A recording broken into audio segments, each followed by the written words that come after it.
Welcome back. Thank you for staying with us. Following the observance of International Men's Day on Thursday, the 19th of November, one single father says the scale of appreciation is greatly unbalanced in the favor of women, no matter the occasion or observance.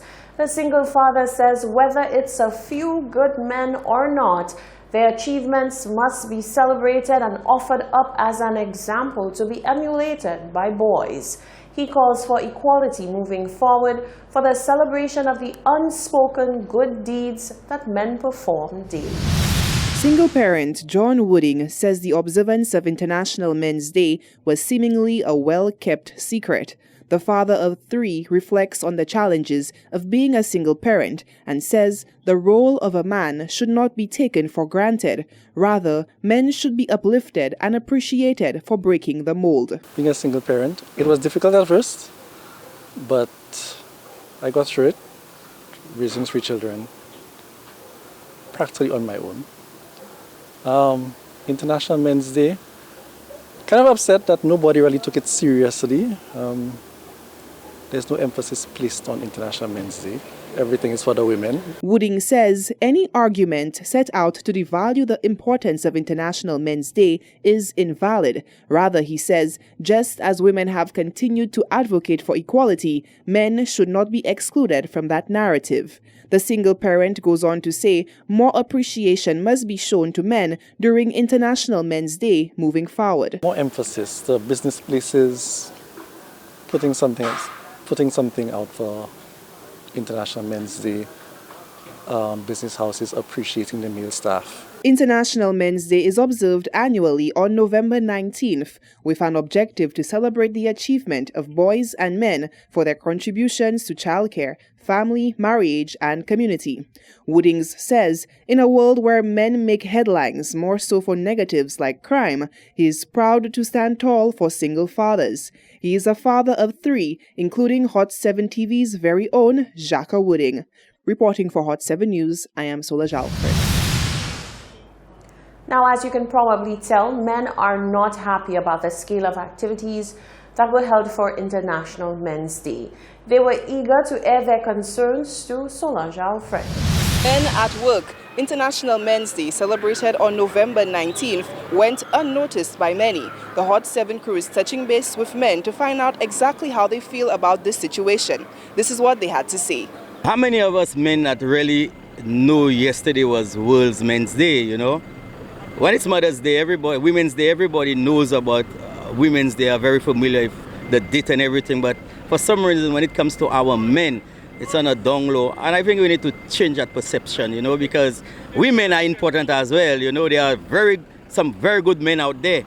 So I think it should be celebrated just as much as women are appreciated. We as men in the country, you know, like every man in St. Lucia should get together and make a demonstration and rally for our benefits and social security from the society that we are living in, for the women and for the children. When it comes to female, they make more fuss for the days and everything they take part in. But when it comes to men, it's just like we slave, like we're not recognized. That's all I have to say about it. They should put us more in core with them. That's just it. When it comes to men and the whole, they don't make much fuss. Even when Father's Day, they make a lot less than when it's Mother's Day, you know. So I never knew it was Man's Day. So we have to do more about them things. Nom plus temps pour your travail, le moi garder. Business nom c'est pour garder côté au faire ends meet for the day.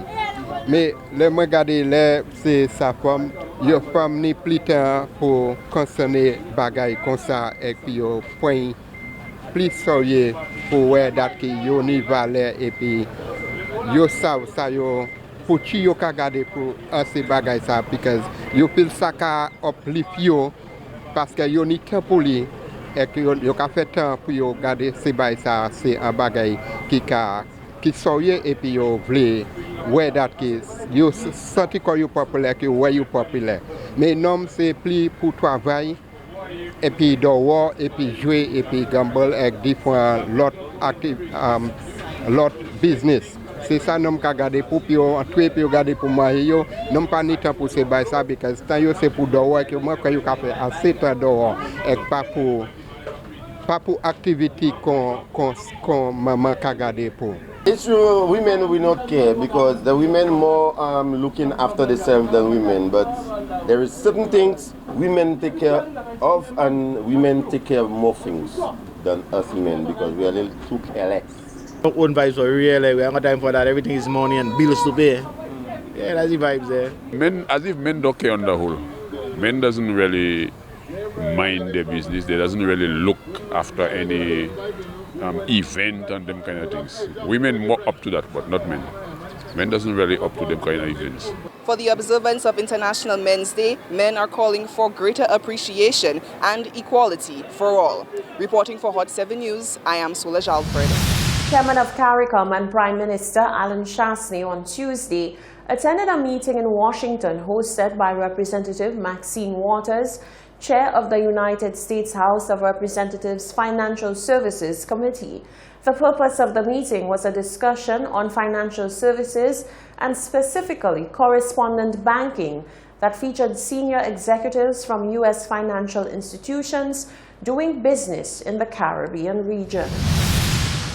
Prime Minister Alan Shastney says while CARICOM countries all support the goals of de-risking, there has been substantial negative impacts on the region which will also affect the U.S. In an interview with Hot 7 TV News prior to his trip, the Prime Minister said de-risking is a huge and complicated issue for the region, one with no quick fix and no long-term solution as yet. From the perspective of international banks, mainly from Canada, the U.S. and Europe, the Caribbean is high risk due to weaker compliance, or at least it has been treated this way. To avoid the possibility of paying fines or suffering reputational risk, many banks opted to pull out of the region by cutting their correspondent banking ties with banks in the region. For Caribbean countries, de-risking has been a major economic problem. A survey in 2017 by the Caribbean Association of Banks found that 21 of 23 banks in 12 Caribbean countries had lost at least one correspondent banking relationship. This means limited or no access to international payment services such as wire transfers and credit card settlements. We're in a position of an abatement, I call it.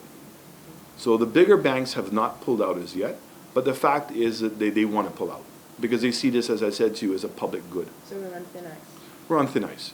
So what we've been doing meanwhile is how do we eliminate or reduce the problem that they perceived, which is the risk of these smaller indigenous banks.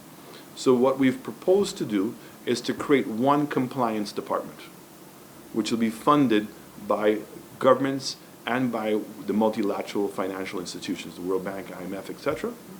And that compliance department will help now these indigenous banks in determining the source of funds. So what that ought to do is reduce the risk significantly. But we're still going to have to find a mechanism to be able to keep the bigger banks or to find a solution to that. So some other countries have actually gotten their national banks to buy a bank in the States, and they provide themselves with their own corresponding relationship. Correspondent banking relationships, once severed by de-risking, makes it difficult for things like families making payments for children to attend university in Canada, the US, or the UK. Another part of the problem is that the lack of correspondent banking relationships complicates the flow of remittances back to the region. So could buying banks be the solution? Caribbean leaders continue to explore the way forward, pushing for increased dialogue with US, UK, and Canadian stakeholders. The 2020 census will not only serve as an important data collection opportunity for the Central Statistics Office, but will also see a large number of St. Lucians temporarily employed. So says the Director of Statistics, Sean Mathre, who spoke with the Hot 7 team on the ongoing National Recruitment Program.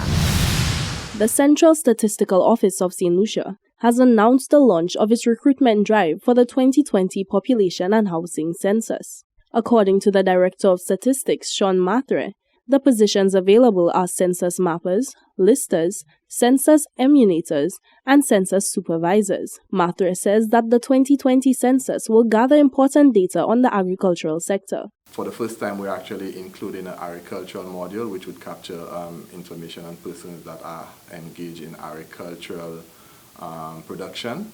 So, as I indicated, it collects a wealth of information, and it's basically the mother of all statistical activities that any central statistical office will be engaging at any point in time. Mathre says that this national recruitment effort is expected to hire approximately 700 temporary workers and encourages qualified personnel to engage in application. He says that although it is not a full-time solution, this form of temporary employment does assist in curbing the issue of unemployment by providing persons with an opportunity to not only gain revenue, but to also gain skills that will make them more appealing to employers. The enumerators, the mappers and listers, and the supervisors will be trained, and for their service, they would be remunerated for their service. So it's a situation where, as the advertisement indicates, temporary employment, but temporary employment